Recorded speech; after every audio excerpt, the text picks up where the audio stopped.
Olá novamente. Vamos então continuar com os artrópodes e hoje nós falaremos de miriápodes e hexápodes, os dois últimos subfilos, que são coletivamente chamados de traqueata na medida em que ambos apresentam traqueias.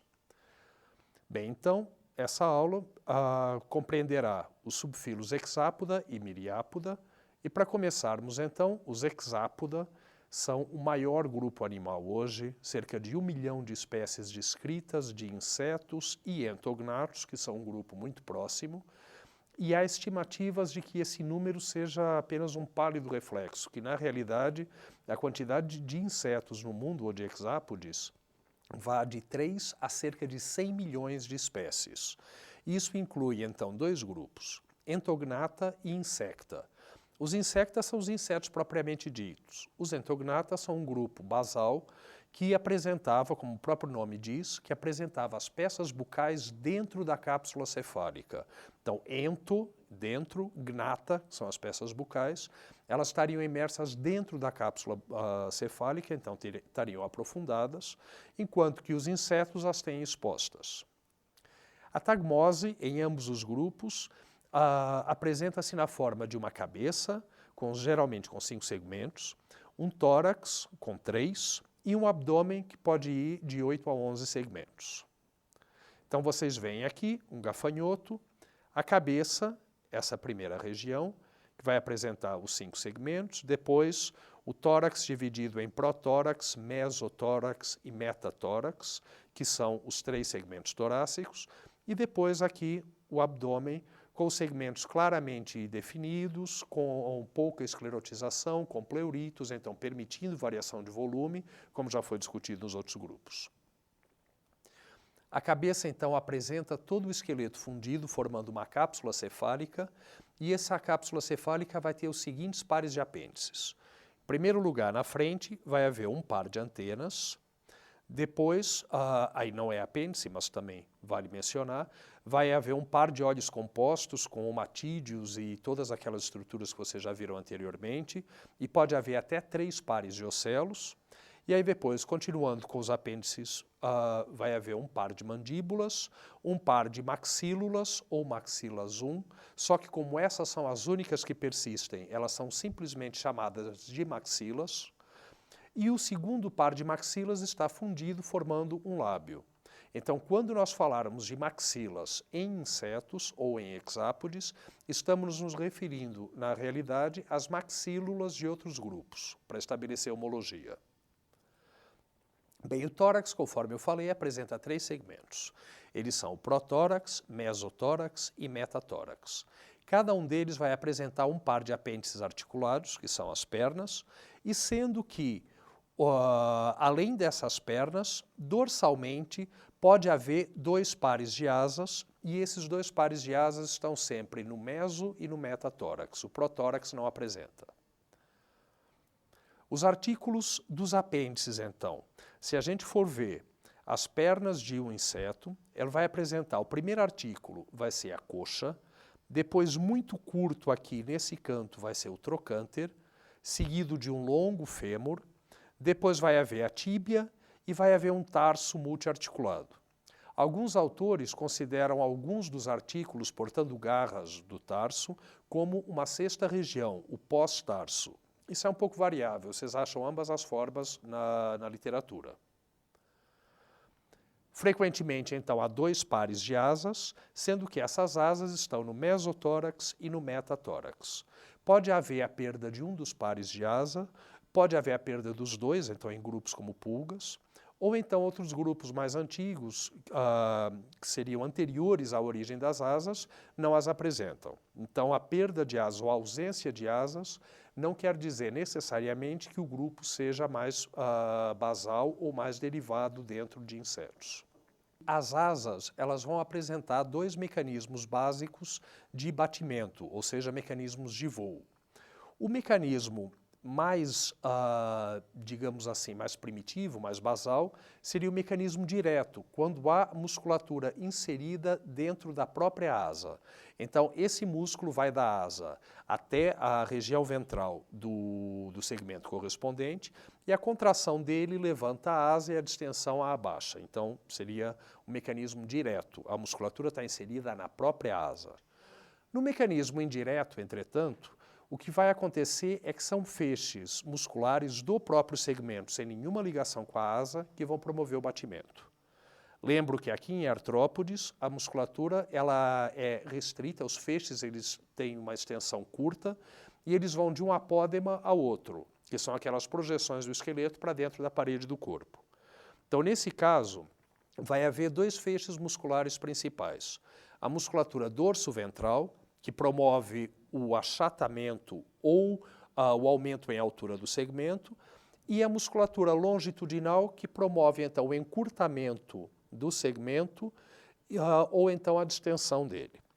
Bem, esses dois feixes musculares são antagônicos. Quando a musculatura dorso-ventral ela contrai, ela puxa o tergito para baixo. Puxando o tergito para baixo, o que acontece é que as asas que estão presas nas laterais dos tergitos, se aqui abaixa, imediatamente elas têm que subir.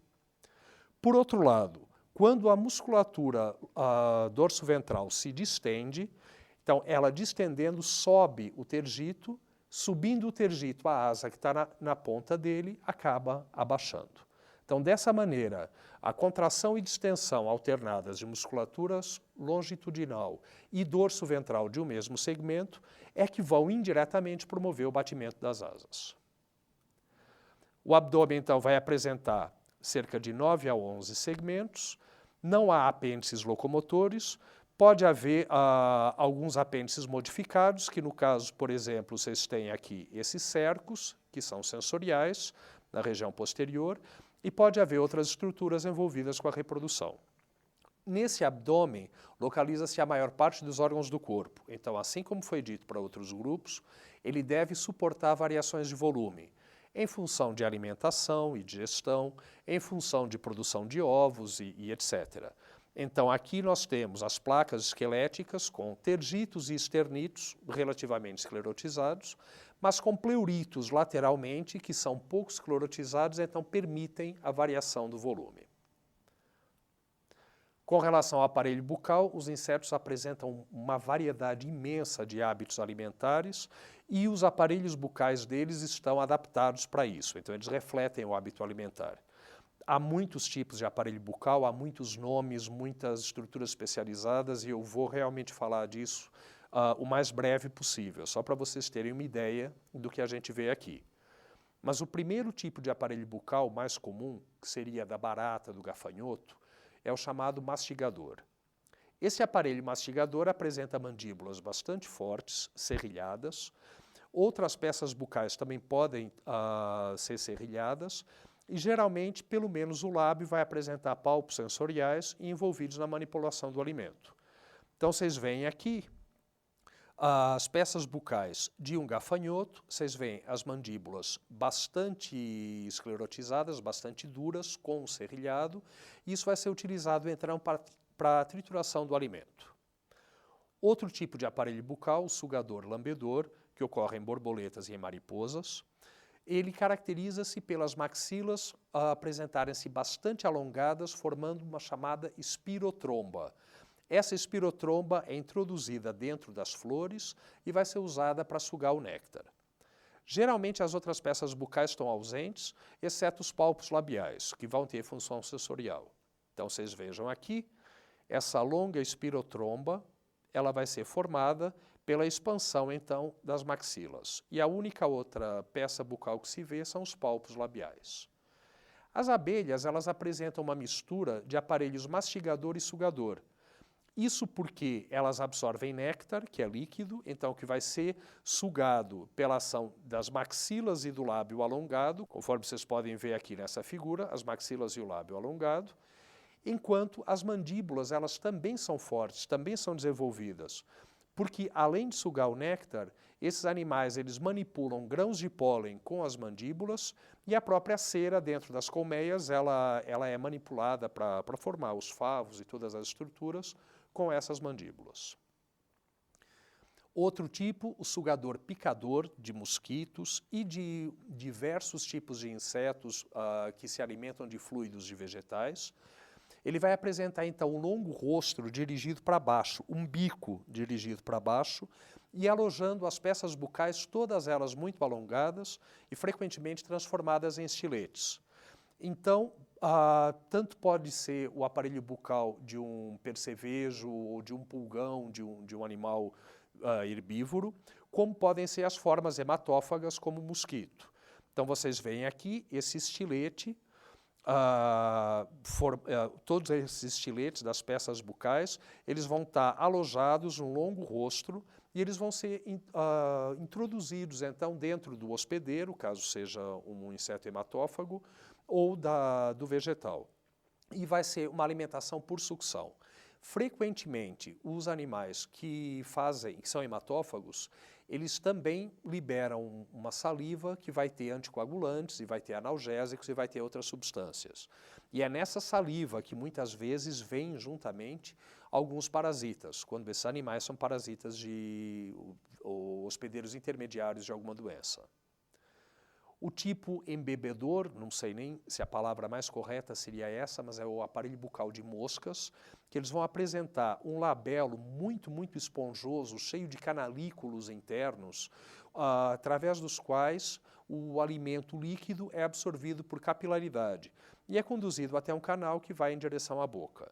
Esse labelo, então, ele é formado pelo lábio e ele é bastante esponjoso, é típico de moscas. Sendo que as mutucas e os borrachudos, eles vão apresentar um aparelho bucal também meio que intermediário entre o aparelho de mosquitos e o de moscas.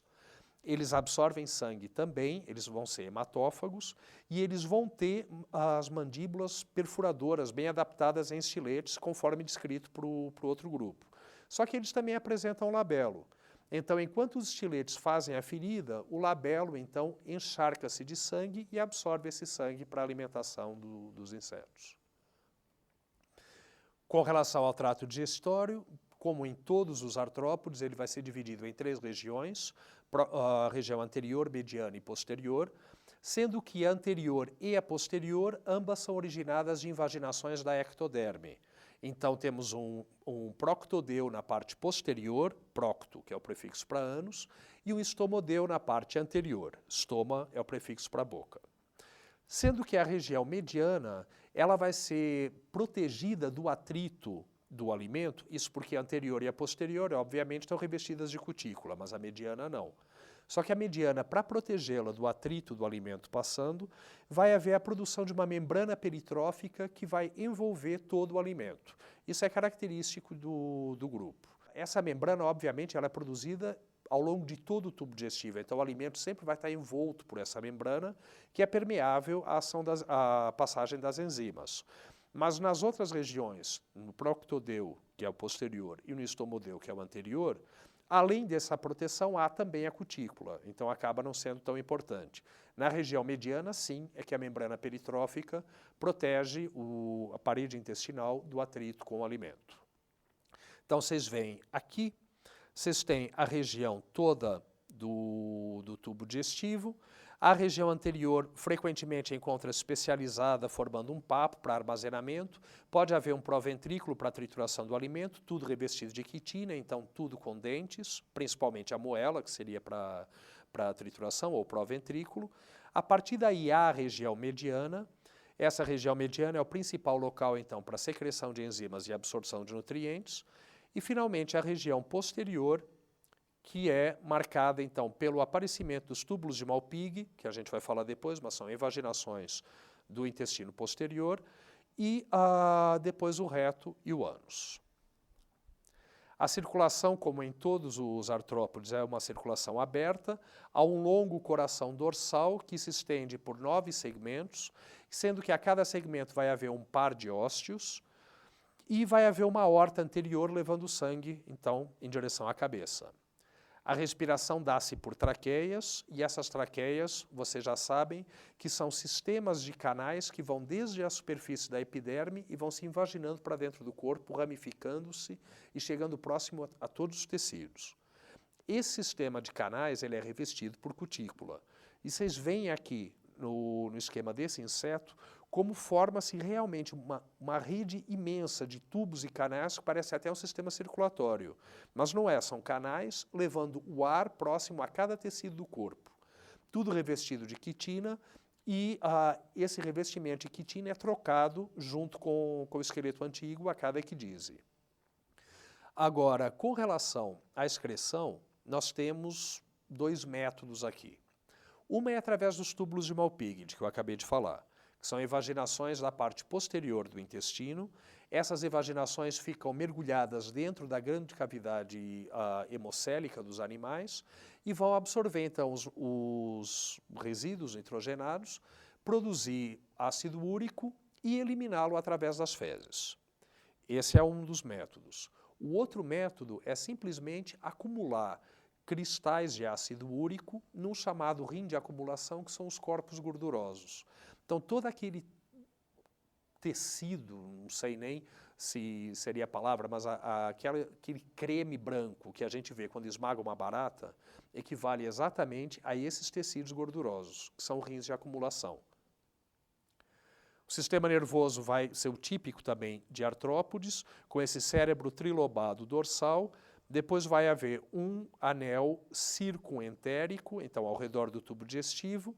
Vai haver um cordão nervoso ventral, que pode ser duplo ou simples, com um par de gânglios para cada segmento do corpo. O primeiro dos gânglios é o subentérico e depois os gânglios recebem o nome do próprio segmento onde estão.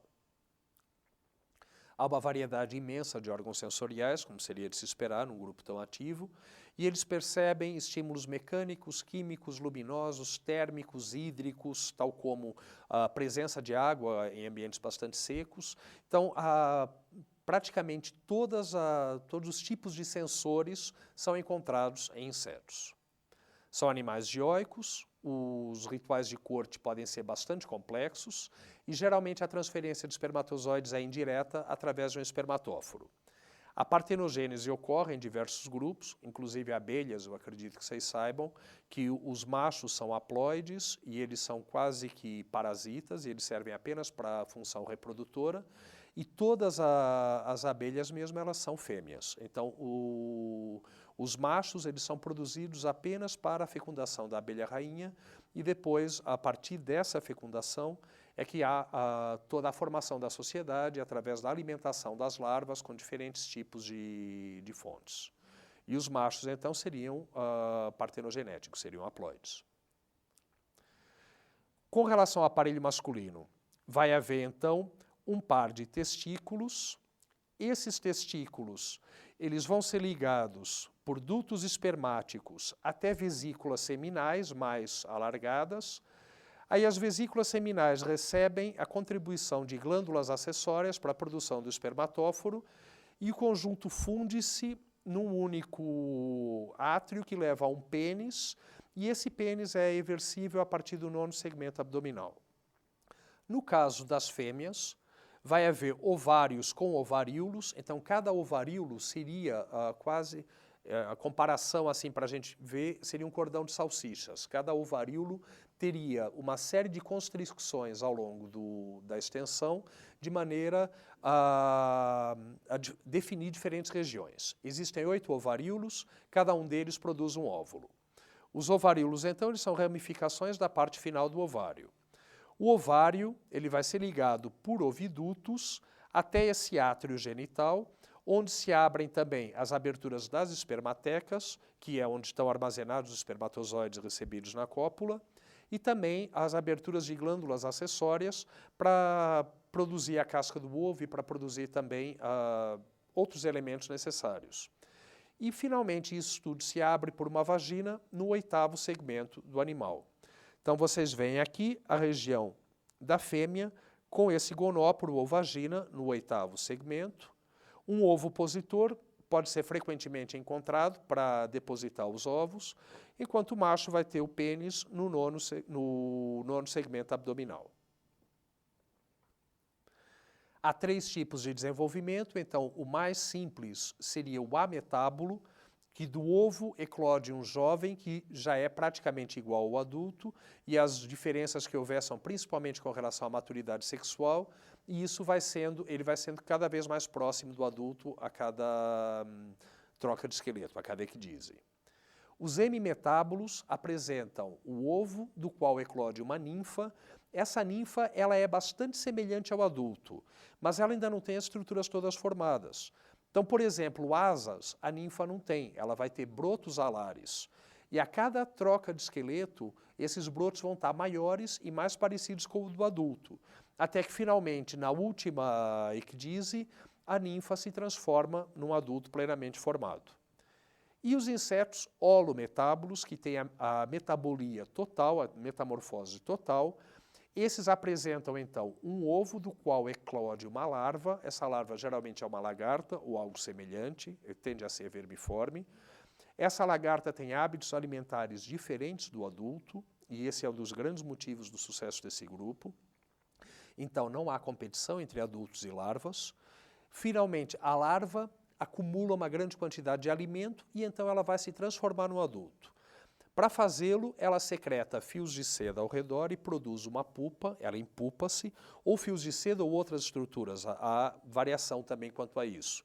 Mas ela fica de alguma maneira isolada, ela fica encerrada em uma câmara, dentro da qual ela se transforma num adulto, que é o chamado imago. Então vocês veem aqui, acompanham o desenvolvimento de besouros e borboletas, ambos com formas larvais vermiformes, eclodindo do ovo, que depois se empupam para se transformar em adultos. E aqui vocês veem as 3 fases, então, do ciclo de vida de uma borboleta, desde a lagarta, que é a larva, passando pela pupa, até o estágio de imago, que é a borboleta mesmo, que a gente conhece. Sendo que os adultos de insetos, eles geralmente vivem muito pouco tempo, eles não têm mais troca de esqueleto, eles são única e exclusivamente animais com funções reprodutoras. Em muitos casos, eles nem se alimentam, apenas as larvas se alimentam. Com relação aos miriápodes, então, o outro subfilo, são um grupo relativamente pequeno que compreende lacraias, centopeias, piolhos de cobra, etc. Há cerca de 12 mil espécies conhecidas, e eles são todos animais terrestres que vivem apenas em ambientes úmidos ou têm hábitos crípticos ou principalmente noturnos. Eles não são tão bem sucedidos quanto os insetos quanto ao controle de água. A tagmose desses animais apresenta-se na forma de uma cabeça diferenciada, bem conspícua, e depois um tronco uniforme que pode ser bastante longo. Essa cabeça também apresenta uma cápsula cefálica e vai apresentar, vai ter um par de antenas, depois vai haver um par de olhos, esses olhos geralmente são laterais e são simples, não são olhos compostos, e as peças bucais como um par de mandíbulas, um par de maxilas 1 ou maxílulas e um par de maxilas 2 ou simplesmente maxilas. Há muitas semelhanças com insetos. Apesar da tagmose do corpo ser bem diferente, há diversas semelhanças com insetos. Por exemplo, respiração por traqueias, que faz com que ambos os grupos sejam tratados como traqueata. A excreção por túbulos de Malpighi, que aqui ambos são homólogos, ambos se originam da parte posterior do tubo digestivo, então da região do proctodeu, diferente de aranhas, quando elas se originam da endoderme, da região do mesêntero. A circulação também vai ser aberta com um coração dorsal e vai haver uma morfologia bastante semelhante nos sistemas digestório, nervoso e outros do corpo. Só que esses animais eles diferem de insetos por terem, além da tagmose diferente, eles terem realmente um controle muito menos eficiente da perda de água. E principalmente porque eles não têm esfíncteres nos espiráculos das traqueias e de maneira que haja uma grande evaporação. E os miriápodes são divididos, então, em 4 classes. Dessas 4, 2 são bastante comuns e eu acredito que conhecidos de vocês, que são quilópoda, que são as lacraias e centopeias, diplópoda, que são os piolhos de cobra, E as outras duas classes são bem menos conhecidas e têm muito menos espécies, são Paurópoda e Sínfila. Para essa aula, eu falarei apenas de Diplópoda e Quilópoda. Então, começando, os quilópodes, as lacraias, são animais bastante velozes, predadores ativos, cerca de 3.000 espécies conhecidas, e o nome popular delas é lacraias ou centopeias mesmo. Isso é uma coisa interessante, porque em alguns lugares centopeias são os diplópodes, em outros são os quilópodes. E vejam que os grupos são bastante diferentes. Se for pelo número de pernas, diplópodes tem bem mais, porque é tudo multiplicado por 2. Mas, de qualquer maneira, seria bom estabelecer o que é cada um. E na maioria dos livros vocês veem que centopeias são quilópodes, é a mesma coisa que lacraia. Então, esses animais apresentam um corpo achatado dorso-ventralmente, o tronco apresenta numerosos segmentos, cada qual com um par de apêndices, só o último é que é ápode, que não tem apêndice nenhum. Mas o primeiro par de apêndices ele vai ser modificado para formar estruturas em forma de garras muito fortes, que são as chamadas forcípulas, e essas forcípulas são utilizadas para o animal injetar veneno. Então elas vão ter uma glândula de veneno dentro, e as lacraias, então, elas envenenam as suas presas, ou quando elas se sentem ameaçadas, através desse primeiro par de apêndices do tronco. Vejam, esse veneno não é fatal para humanos, mas pode causar dores bem fortes, dor de cabeça e até algumas inflamações. As pernas são progressivamente mais longas ao longo do corpo, exatamente por causa da velocidade desses animais. São animais ativos, eles estão sempre com a cabeça para frente, as antenas para frente, diferente de diplópoda, como vamos ver. As pernas elas vão se movimentar muito rápido, sempre em diferença de fase entre um segmento e outro. Então, com isso, o animal acaba apresentando movimentos serpenteantes, semelhantes até a alguns poliquetas, de que já falamos. E vai haver, então, uma sobreposição do movimento das pernas ao longo do corpo. Para evitar essa sobreposição, os animais eles vão tendo as pernas progressivamente maiores em direção posterior. Assim, as pernas menores, na frente, trabalham numa faixa onde as pernas maiores não atuam, e vice-versa. Então, as pernas maiores trabalham muito mais afastadas do corpo, e dessa maneira o animal consegue atingir uma velocidade muito rápida. O último par de pernas é virado para trás e tem função apenas sensorial e ele está no penúltimo segmento.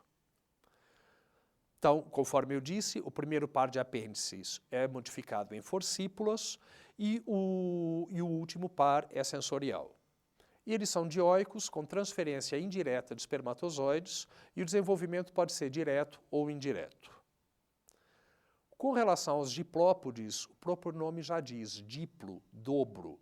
Então, esses animais, que são cerca de 8.000 espécies de piolhos de cobra, eles são animais herbívoros, detritívoros, então eles comem material em decomposição, mas de origem vegetal, e são animais lentos, são animais que vivem enterrados no substrato.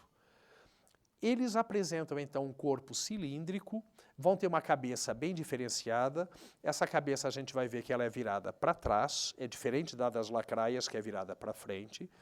Depois vai haver um primeiro segmento, que é o colo, que é a ápode, não tem apêndices, mais 4 segmentos que são simples, cada qual com um par de pernas, e a partir do 5º segmento, todos eles são dobrados. Então, durante a embriologia desses animais, vai havendo fusão de segmentos, de maneira que cada anel, é melhor a gente chamar anel para não confundir a palavra segmento, cada anel vai apresentar 2 pares de pernas, 2 pares de espiráculos traqueais e 2 pares de ósteos no coração, mostrando bem que houve uma multiplicação dos segmentos. Então, o número de pernas é muito maior. Só que essas pernas, elas são todas de mesmo tamanho, pode haver apenas um apêndice modificado nos machos, que é para transferência de espermatóforos, todos os outros são apêndices normais, iguais, de mesmo tamanho e trabalhando sempre na mesma fase, dentro do mesmo segmento. Então, esse animal com a cabeça virada para trás, muitíssimo resistente, o esqueleto deles é mineralizado, em quilópoda não, mas em diplópoda vai haver deposição de sais de cálcio no esqueleto, então ele acaba sendo um esqueleto muito mais duro. com esse formato arredondado do corpo, cabeça virada para trás e muitas pernas agindo juntas, empurrando para frente, esse animal quase que funciona como um tanque de guerra. Ele vai abrindo espaço entre as folhas, entre o material em decomposição, para abrir as galerias no solo. Então vocês veem aqui o formato típico dele, um formato cilíndrico, com muitos pares de pernas. Vocês veem a cabeça virada para trás, esse formato arredondado exatamente para ir abrindo espaço no sedimento.